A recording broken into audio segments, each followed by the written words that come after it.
So yes, we want a big fish, but we want the real fish. We don't want a sacrificial lamb na fish. Sabi Diba? di ba ang isda sa bibig talaga nahuhuli? Ano sabi ni former Senate President Tito Soto? Ang naniniwala na kami ang majority at si Senator Win ang acting Senate President ay Malacanang House of Representatives. Ikaw na nagsabi, Malacanang, kasama sa plano. Yung ibang mga kasamahan ko, sinabi na ginamit na yung blue ribbon. May mga pinagtakpan sa majority nila, no? May mga pinakita sa akin whether ito'y pong... Basta saka ko na ilalabas yung mga ebidensya, but basically ang sinasabi, nakipagsabuatan si Senator Lacson sa administrasyon para iporma laban kay Jinggoy, kay Cheese, kay Joel, etc. Regardless kung may zero truth, partial truth, or whatever. And then may mga pinagtakpan, no? From masterminds lower. And then iba-ibang grupo 'yon, ha. Wala pa atang 18 noon yung Marines. So ang inudyukan namin noon ay si Senator Loren. So again, wala naman nagsabing dapat ako, binigay ko sa kanya. Tapos nag-usap kami, sabi niya, Alan, sana tayong dalawa, no? But kaming dalawa, meaning mag-sharing din kami. So when we were going to execute, dahil may 14 na kami, biglang may mga tumawag at doon po nag-umpisa. Doon ko nalaman na negotiable pala yung mga kaso nila. Kasi tinawagan na yung mga may kaso, huwag nyo lang iboto si Loren, bawiin nyo, hindi na kayo kakasuhan. At yung isa doon, na witness ko mismo dahil sa harap ko tinawagan yung isang high official at narinig ko yung pinag-usapan. So, we stopped there kasi nga may isa naman, wala naman siyang kaso, yung kunikwento ko sa inyo. Pero nagulat ako, takot na takot. And isang dahilan takot, minsan medyo napitik din siya na baka banggitin ang pangalan niya. Although he swears, wala naman siya. At doon ko nga nakita na grabe ang leeway ni Senator Lacson na kasi may sinabi si Senator Lacson doon na parang hindi, kausapin natin yung mga namamahala kasi yung witness na yan ay hindi credible. Pero pagdating kay Joel Villanueva, pagdating kay Jinggoy, pagdating kay Cheese, credible naman yung, well, wala si Cheese ata sa witness na yon, no? Pero dun sa dalawa, or at least kay Senator Joel, yung witness na, yung particular witness na yon. So what happened is sometime March, I went to see two people. No, one is someone not in government, very close to the president, and the other one is very, very high official. Basically, ang sinabi ko, sumunod yung mga kasama ko, hindi naman inelect si Senator Loren. Kami, tatlo lang ang gusto namin. One, tutukan yung ekonomiya ng ating bansa kasi kahit na hindi inaamin ng Malacanang, no? Not exactly in these words, no? But basically, it took some time for Malacanang to admit that there's a crisis. And they didn't create a crisis. The crisis came from the US, Iran, and Israel conflict. No? But it took in denial for the first 2 weeks ang Malacanang. Samantalang every other government in ASEAN, around the world, in Asia, were already pinoporma na nila yung mga contingency plans. Diba? That's why nga, nag-file ako, pero sinabi nila Senator Tito, SP, wag lagyan ng ilang days yung contingency plan ng Malacanang and then afterwards yung Protect Committee. Ako at mga staff ko nag-draft nun para nga may pressure sa Malacanang na to deal with the economic. Okay. Pangalawa, sinasabi nila importante impeachment and sabi na hindi namin papangako boto namin kasi nga we have to do it sa ebidensya. So panay ang tanong sa amin, so you will allow na lumabas yung ebidensya? Sabi, of course, that's part of our job. Hindi namin job ay i-convict o kaya i-acquit na mag-a-act kami as prosecutors or as defense lawyers. Ang trabaho namin mag-judge, no? And then, syempre may magtatanong sa Blue Ribbon. Sabi namin, wala kaming specific target except yung katotohanan. Meaning, there has to be a way that the Blue Ribbon will not be used as a tool laban lang sa kalaban ng mga administrasyon, then mapagtakpan yung totoo. Of course, at that time, hindi ko pa alam yung main allegations regarding certain Malacanang personalities and going all the way to the top. Of course, marami ng yung Cabral files, yung by March ba, I think nandun na yung Marines, and then also yung Bersamin files. Basta't marami yan, no? So, basically, ang message ko was, malabo namang makabuo kami, pero it's always possible. So, ang pinapaabot lang namin sa Malacanang ay hindi na po feasible yung Tito Soto, Risa Hontiveros, Kiko Pangilinan, Lacson Group of Four, Gang of Four, na pagpapatakbo ng Senado because it wasn't productive anymore. Panay 2028 lang ang issue, tapos maraming pinagtatakpan, tapos hindi nakatutok sa pangangailangan ng tao. They didn't listen to me. So on May 11, we got the majority. Hindi namin alam na si Senator Soto mismo, si SP, nagpapasok ng mga NBI at mahigit na 20 ahente nakakalat na sa buong Senate. That's never happened before.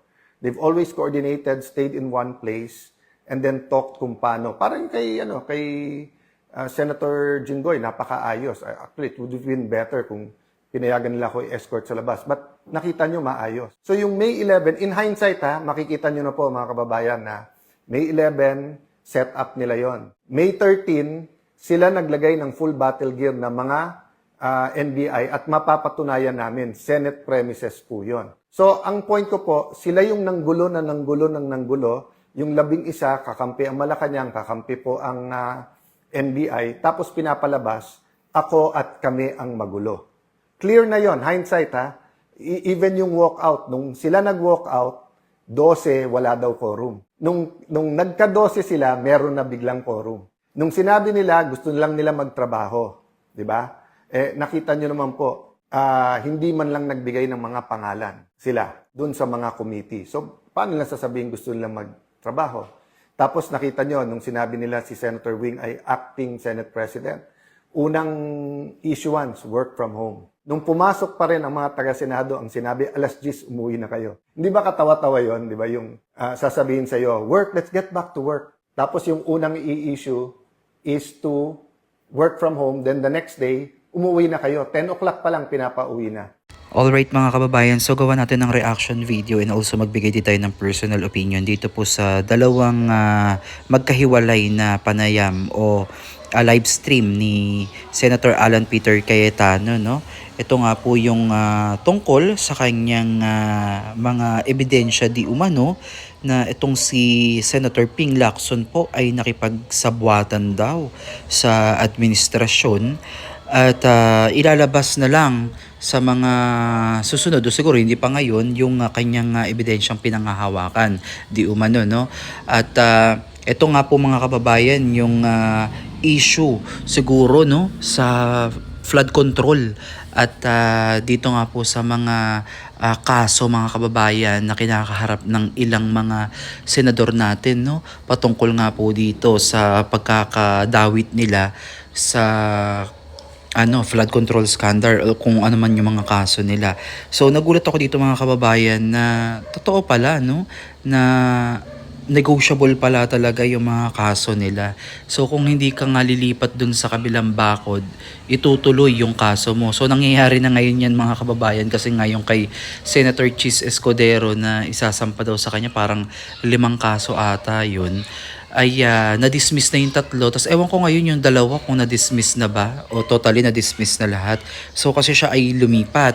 Samantalang si Senator Jinggoy Estrada mga kababayan ay nanindigan, no, na mag-stay sa Cayetanos Block.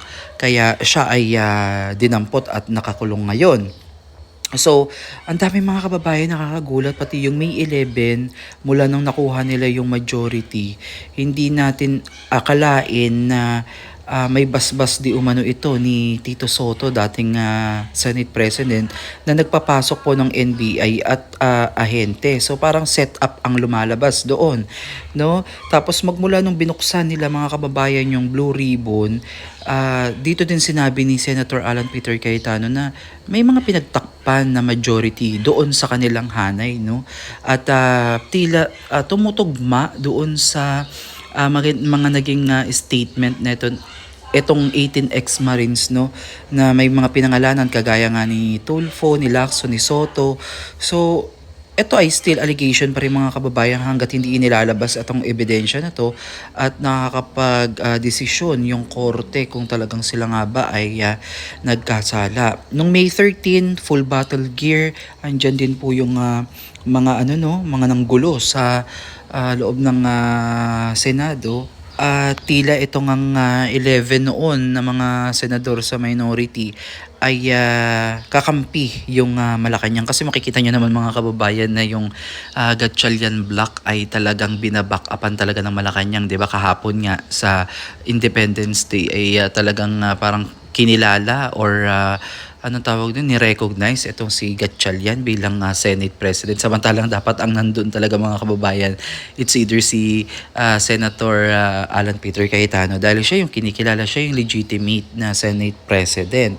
So, sabi na itong minority, 'di ba? Kung maaalala ninyo nung hindi pumasok ng June 1, June 2, June 3 itong majority ng Cayetano Block, sinabi na itong mga nasa minority, we should go back to work. Pero ang ending nung sila ay botohan na, nagkaroon ng quorum di umano, ay ano na daw, no? Sila ay mag-work from home na. At nagtawag naman ng meeting pero hindi naman binigyan ng pangalan yung mga siguro mga committee, no? So nakakatawa talaga mga kababayan itong nangyayari at itong pagiging negotiable pala ng kaso nila talagang nakakabahala, no? So ibig sabihin talaga meron talagang nangyayaring cover up sa Senado at sa Malacanang o sino mang mga diyan involved diyan. And then pagdating naman dito sa impeachment, no, nadabanggit din po ni Senator Alan Peter Cayetano na tila worried, no? Bakit worried ang mga nagtatanong sa kanya or mga tumawag sa kanya about sa ebidensya na maaaring lumabas during the trial, no? Bakit sila worried na kinakailangan pang ituloy? Kasi parang inaano nila yung boto na kung ano ba, kung i-acquit ba or ano, parang dun sila nakabantay kesa dun sa mga ebidensya na ilalatag dun sa Senado at sila nga syempre as a judge talagang magja-judge lang sila. So kinakailangan nilang tignan, pakinggan, suriin lahat ng ebidensyang ilalatag sa kanila. So dito pa lang magtataka ka na bakit kagad parang kinakailangan malaman kagad yung confirmation na talagang hindi for talaga yan, for conviction talaga yan si VP Sara Duterte. Parang ganun yung ganun yung gustong iparating based sa pakikinig mo, 'di ba? Parang aligaga sila dun sa talagang sigurado o ba sigurista ka na yung magiging kalalabasan ng trial for conviction. So nakakalungkot mga kababayan, no, dahil nangyayari to sa ating bansa and even dito sa Senado ay gustong i-polluted, no, na parang kung sakaling maging infected na tong Senado wala na talaga tayong aasahan dito mga kababayan dahil puro cover up na lang. Imagine mga kababayan, negotiable pala ang mga kaso nila. So sa akin, maniniwala sana ako bilang isang mamamayang Pilipino, bilang isang taxpayer, na wala silang sisinuhin, 'di ba?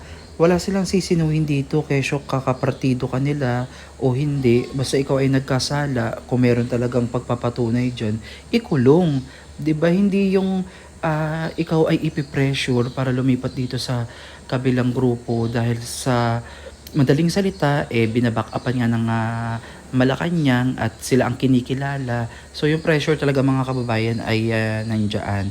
So mabuti na lang kamo mga kababayan yung ibang mga senador ay hindi nagpapatinag. Hindi naman ito galing personal sa akin Galing din yan mismo sa mga senador na nagsasalita na kapag ka ikaw ay hindi lumipat ay itutuloy yung kaso mo. So nangyayari na nga yung mga kababayan, no? Hindi naman siguro gumagawa-gawa ng kwento itong si Senator Alan Peter Cayetano para lang magpabango sa publiko kasi kung tutuusin talaga meron talaga daw siyang ebidensyang hawak at sa kanya na lang to ilalabas, no?